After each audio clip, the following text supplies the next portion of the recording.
Mali ba ako sa pag-iwan sa asawa ko sa mismong araw ng kasal namin? Ako si Micah at ang asawa ko naman ay si Marvin na iniwan ko sa mismong araw ng kasal namin at ngayon iniisip ko kung mali ba ang ginawa ko. Magkasama kami ng 5 taon at engaged ng 1 taon. May mga moments ng pagdududa sa relasyon namin pero lagi kong iniisip na baka pre-wedding jitters lang ito. Masaya ang pamilya at mga kaibigan namin sa kasal at maayos naman ang naging plano. Ang asawa ko ay charming at charismatic kaya gustong-gusto siya ng lahat. Nagsimula na maganda ang araw ng kasal.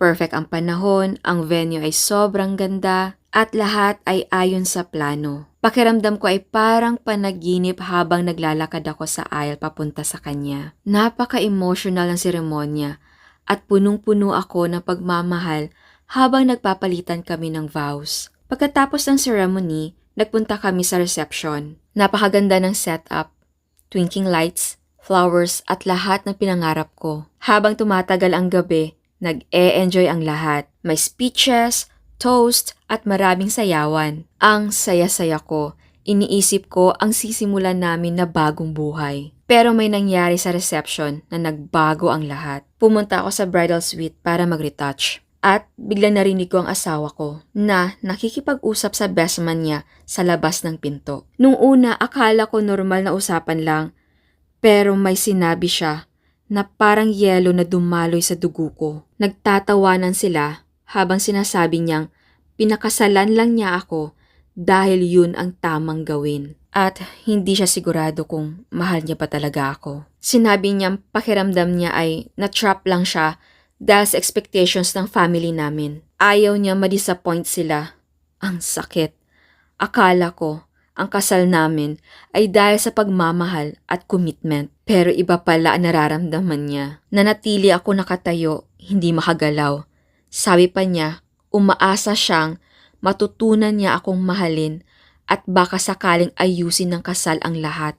Ang best man niya, hindi man lang nagulat. Para napag-usapan na nila ito dati pa. Sobrang sakit ng mga narinig ko. Pilit kong pakalmahin ang sarili ko. Umiiyak ako nang mapansin ko ang phone niya sa dresser.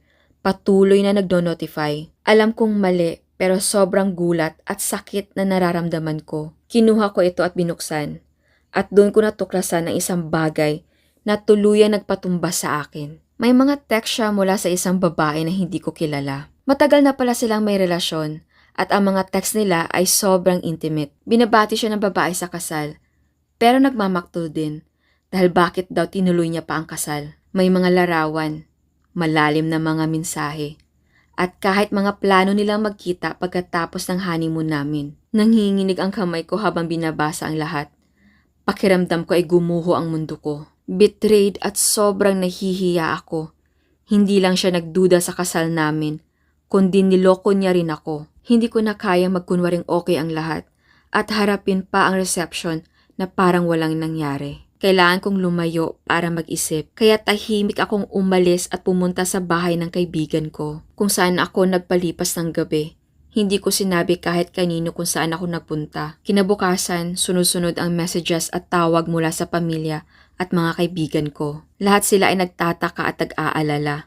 Ang asawa ko, desperadong humihingi ng tawad. Sinasabi niya na hindi niya sinasadya ang mga sinabi niya. Nakesyo lasing lang siya at kahit ano na ang lumalabas sa bibig niya. Sabi niya, wala daw sa hulog ang mga sinasabi niya. Pero, noong kinumpronta ko siya tungkol sa text, tuluyan siyang bumigay at inamin ang affair. Inamin niya nagkamali siya at gusto niyang ayusin ang lahat ngayon. Nahati ang pamilya namin. Ang iba, iniisip na OA ang reaksyon ko.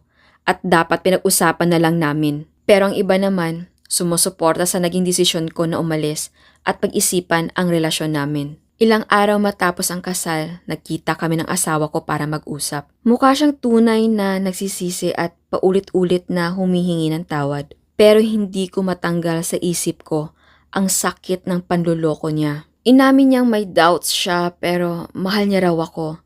At gusto niyang ipaglaban ang pagsasama namin. Sinabi ko na kailangan ko ng oras para mag-isip, kaya pansamantala ako nakikituloy sa isang malapit na kaibigan. Ngayon, naguguluhan ako. Sobra ba ako nag-react at umalis sa kasal namin? Dapat ba na hinarap ko na lang siya sa mismong reception? Or tama lang na nag-step back ako para makapag-isip? May guilt akong nararamdaman dahil parang naging dramatic ang pag-alis ko. Pero sa kabilang banda, pakiramdam ko na tama lang.